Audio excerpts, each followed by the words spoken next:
Hi friends, PGTRB exam இன்றைக்கி conduct பண்ணியிருந்தாங்க. இதில் நீங்கள் எத்தனை பேர் எழுதியிருப்பீங்க என்னன்னு சொல்லி எனக்கு தெரியல.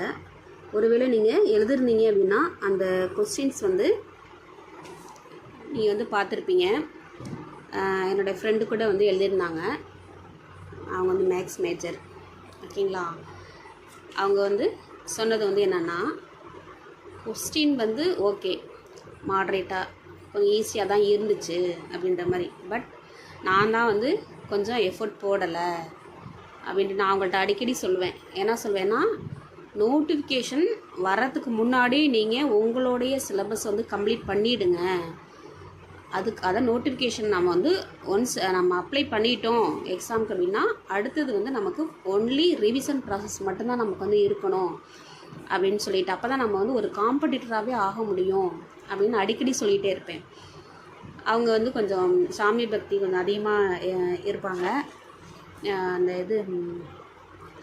என்ன கோயில், ஆதிபராசக்தி கோவில், மருவத்தூர் ஆதிபராசக்தி கோயிலுக்கு அடிக்கடி மாலை போட்டுவிட்டு அவங்க அடிக்கடி அங்கே அந்த கோயிலுக்கு போவாங்க, ஓகேங்களா. போய் அங்கேயே ஸ்டே பண்ணுவாங்க. அங்கேயே ஸ்டே பண்ணி சாமிக்கு நிறையா அந்த சர்வீஸ் எல்லாம் அது ஒரு குரூப்பாக போவாங்க, ஓகேங்களா. அது அவங்களுடைய தனிப்பட்ட இது. ஆனாலும் நான் சொல்வேன், நீங்கள் இந்த நீங்கள் மற்ற டயத்தில் போங்க, ஓகே. எக்ஸாமுக்கு முன்னாடி நம்மளுடைய ஃபோக்கஸ் கரெக்டாக சூஸ் பண்ணிவிட்டு நீங்கள் ஒரு ஷெட்யூல் போட்டு நீங்கள் கரெக்டாக நீங்கள் கொண்டு போங்க அப்படின்ட்டு. அவங்களுமே ஓரளவுக்கு ஃபாலோ பண்ணியிருந்தாங்க. பட் அவங்க சொன்னது, நீங்கள் அக்கா நீங்கள் சொன்னது கரெக்டு தான்க்கா, நான் ஒரு ஷெட்யூல் போட்டேன், இருந்தாலும் அதை கொஞ்சம் என்னால் ஃபாலோ பண்ண முடியல. அப்பப்போ கோயிலுக்கு அடிக்கடி போனால் நமக்கு போகிறதுக்கு 2 days ஆகும். ட்ரெயினில் போவாங்க, திரும்பி வர்றதுக்கு. நான் அப்போ கூட சொல்லுவேன், நீங்கள் போகிறதுக்கும் நமக்கு பக்கத்தில் இல்லை, இங்கேருந்து போகணும், போயிட்டு திரும்பி வர்றதுக்கும் நம்ம கண்டிப்பாக ரெஸ்ட் எடுக்கணும். அந்த மாதிரியான ஒரு சூழ்நிலையை நீங்கள் உருவாக்கிக்காதீங்க.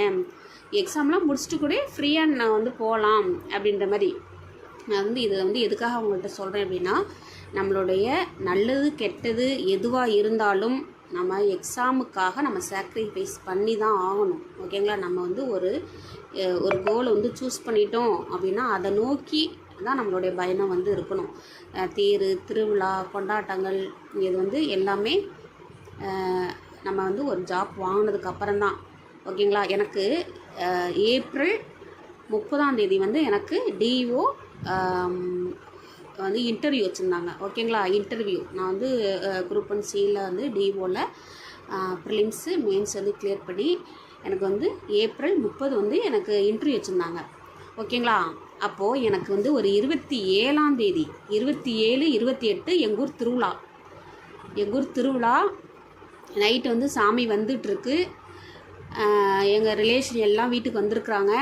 நான் அப்போது நான் எல்லாமே செல்ஃப் ப்ரிப்ரேஷன் தான் பண்ணியிருந்தேன். ப்ரிலிம்ஸு மெயின்ஸ் எல்லாமே என்னுடைய ஓன் எஃபோர்ட் தான், ஓகேங்களா. மற்றபடி இது இன்டர்வியூ மட்டும் நான் ஏபிஜே மணிமொழியன் சார்கிட்ட அவர் எனக்கு ஃப்ரீயாக தான் கொடுத்துருந்தாரு. ஒரு 12 o'clock போல் எங்கள் வீட்டுக்கு முன்னாடி சாமி நிற்கிது. நல்ல சவுண்டு, ஒரு கிறிஸ்டின் ஒரு ஃபெஸ்டிவல், அது நல்ல சவுண்டு. ரிலேஷன் எல்லாம் வீடு ஃபுல்லாக நிறைய இருக்கிறாங்க. இருந்தாலும் நான் இன்டர்வியூக்கு ப்ரிப்பேர் பண்ணணும். எனக்கு ஒரு 12 o'clock போல் எனக்கு இன்டர்வியூ டைம் கொடுத்துருந்தாங்க. ஏன்னா அவர் டிஎஸ்பியாக ஒர்க் பண்ணிகிட்ருக்காரு, மணிமொழியன் சார், ஓகேங்களா. அவர் ஒர்க்கெலாம் முடிச்சுட்டு தான் எங்களுக்கு இன்டர்வியூ கைடன்ஸ் கொடுப்பாரு. ஒரு 2 மார்க் இன்டர்வியூ அவர்கிட்ட அட்டன் பண்ணேன், ஓகேங்களா. ஸோ எனக்கு என்னென்னா, திருவிழா வந்திருக்கு, ரிலேஷன் வந்திருக்குறாங்க, அவங்களுக்கு நான் சமைச்சாகணும். ஏன்னா திருவிழா நமக்கு இந்த மாதிரி பர்சனல் இருக்குங்கிறதுனால அவங்க வந்தவங்கள நீங்கள் போங்கன்னெலாம் நம்ம சொல்ல முடியாது. ஏன்னா நம்ம ஒரு ஃபேமிலியில் நம்ம என்ட்ராயிட்டு இருக்கும்போது அந்த மாதிரிலாம் நம்ம சொல்லவும் முடியாது, ஓகேங்களா. இருந்தாலும் நம்மளோட கெரியர், நம்மளுடைய அந்த கோலையும் நம்ம பார்க்கணும். ஸோ ஒரே சவுண்டு. சார் என்னம்மா சவுண்டாக இருக்குது அப்படின்னு சொல்லி லைவில் போயிட்டுருக்கு இன்டர்வியூ. என்னம்மா சவுண்டாக இருக்குது அப்படின்னு சொல்லி கேட்டார். சார் இது மாதிரி திருவிழாங்க சார் அப்படின்னு சொல்லவுமே, எவ்வளோ நேரம் இது மாதிரி அந்த இது நடக்கும் அப்படின்னு சொல்லி கேட்டார். எங்கள் அந்த தெருவில் மட்டுமே கிட்டத்தட்ட 1 hour அந்த சாமி நிற்கும். அந்த தெருவில் உள்ளவங்க சின்ன தெருவுங்கிறதுனால வந்து உள்ளே கொண்டு போக மாட்டாங்க. எங்கள் வீடு வந்து முக்கத்தில் இருக்கிறதுனால எல்லாம் அந்த தெரு ஃபுல்லாக சாமி கும்பிட்றதுக்கப்புறம் தான் மூவ் ஆகும். ஸோ ரொம்ப நேரம் அங்கே வந்து ஸ்பெண்ட் பண்ணுவாங்க சார் அப்படின்னு சொன்னோன்னே சரிம்மான்ட்டு எல்லாத்தையும் க்ளோஸ் பண்ணிவிட்டு ஃபேன் எல்லாத்தையும் ஆஃப் பண்ணிவிட்டு அப்படி தான் நான் வந்து இன்டர்வியூ அட்டன் பண்ணேன். ஏன் நான் இதை வந்து சொல்கிறேன் உங்களுக்கு வந்து ஒரு வீடியோவில் வந்து சொல்கிறேன் அப்படின்னா, நம்மளுடைய கொண்டாட்டங்கள், நம்மளுடைய இது ஒரு மேரேஜ் ஃபங்க்ஷன், இந்த மாதிரி காது குத்து, இந்த மாதிரி திருவிழாக்கள் எல்லாத்தையுமே வந்து நமக்கு பதிலாக வேறு யாராவது போகிற மாதிரியான சூழ்நிலை இருந்தால் அவங்கள அனுப்பிவிட்டு நம்ம வந்து கான்ஃபிடென்ட்டோட கன்சிஸ்டன்சியாக உட்காந்து படிக்கணும். ஓகேங்களா? நம்ம வந்து திருவிழா எப்போ வேணாலும் நம்ம வந்து கொண்டாடிக்கலாம். ஸோ நான் வந்து அந்த மாதிரி தான் என்னுடைய திருவிழாலாம் மற்றவங்க கொண்டாடட்டும், அதை பற்றி நமக்கு இது இல்லை. நம்ம சொந்தக்காரங்க வந்தாங்கன்னா அவங்களுக்கு எல்லாமே பண்ணி முடிச்சுட்டு நான் வந்து என்னுடைய ஒர்க்கை நான் வந்து பார்க்க ஆரம்பிச்சிட்டேன். ஓகேங்களா? நான் இதை தான் வந்து நான் மெயின் பண்ணி நான் உங்களுக்கு சொல்கிறேன். ஸோ நம்மளுடைய கோல் எப்போதுமே வந்து நம்ம எக்ஸாம் நோக்கி தான் இருக்கணும். ஒரே ஒரு கோல், எக்ஸாமுக்கு அப்புறம் தான் நமக்கு எல்லாமே அப்படின்ட்டு. ஸோ நோட்டிஃபிகேஷனுக்கு முன்னாடியே நீங்கள் வந்து சிலபஸ் வந்து கவர் பண்ண வந்து ட்ரை பண்ணுங்கள். அதுதான் நம்ம ஒரு ஜாப்பை வந்து செக்யூர் பண்ணுறதுக்கு நம்மளை வந்து கூட்டிகிட்டு போகும். ஓகேங்களா? இது வந்து நமக்கு ஒரு ஆஃபீஸ் ரேஞ்சு போஸ்ட் அப்படின்றது கண்டிப்பாக அதுக்கு உண்டான எஃபர்ட்டை நீங்கள் போட்டு தான் ஆகணும். ஓகேங்களா?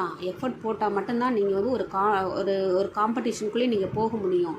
சாதாரணமாக நீங்கள் வந்து ஒரு குரூப் 4 மாதிரி சாதாரணமாக நீங்கள் குரூப் 4லாம் எழுதுனீங்க வச்சுங்களேன், தமிழெல்லாம் பார்த்தீங்கன்னா நீங்களாம் ஒரு அசால்ட்டாகவே ஒரு 80+ போட்டுடலாம். ஏன்னா அது வந்து எல்லாமே ஸ்கூல் புக் பேஸ் தான்.